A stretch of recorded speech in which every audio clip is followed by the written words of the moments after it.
We're here at the 2023 Miami International Boat Show. We're at the Invincible booth with Rudy. We're on the brand new 43 Open Fisherman. This boat's highly customized. It doesn't look like a whole lot of the other 43s you guys have put out. Let's hear about some of the cool features we got here. Absolutely. So this boat's being towed behind an 80-foot Merit. So this guy, it's not his primary boat for everything. He's very specific how he wants to fish, and he just took a lot of the features that we added as a new introduction for the 43, including dual row seats, said don't need those, so he went to a single row with a mezzanine seat.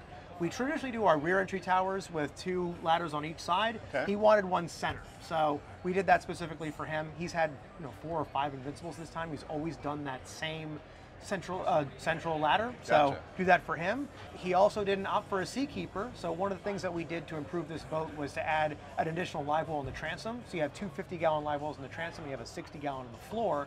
That floor live well usually gets deleted if you add for a seakeeper. In this case, he's got that 3rd live well, so he can really keep all of his baits nice and happy. Gotcha. So I noticed the helm here is a little different than what's traditional on your 43s. There's no overhead electronics box. Can we elaborate on that a little bit? Yeah, so we added that one that you're seeing with the new electronics on the top of the T-top was a new design. So now we have 2 different T-tops to look for. Okay. That one's great also for doing that rear entry tower on each side.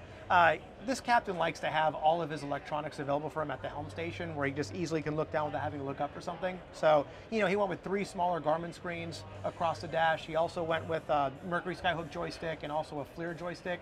So it's all based on captain preference. If you don't want to have anything up top, you don't have to do it that way. And with that, you don't need to have that extra compartment up top for no reason. Yeah, it's definitely custom. I see the analog gauges on the dash. And Seakeeper, would that be powered by generator also, or batteries? Gotcha, that's all done through the batteries. So in this case, he doesn't have a Seakeeper, but what we did was we designed that transom in the 43 where you have now 2 live wells, because we were seeing a lot of people go for Seakeepers. So instead of losing that in-floor live well, we only have 1 live well on a 43-foot boat.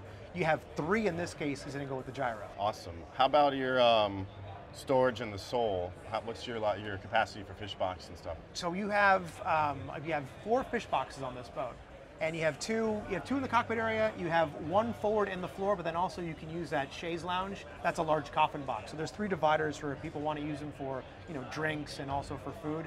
You could take all that out and it becomes the largest fish box in the boat. Excellent. Very cool.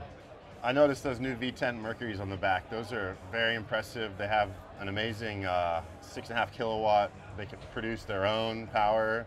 I'm sure that's nice for guys that are fishing a lot of power electronics. I bet it hauls, and hopefully someday soon I'll get a ride on one. You and me both. Let's call that guy up and we can get out there. Let's go. Thank you, Rudy. Anytime.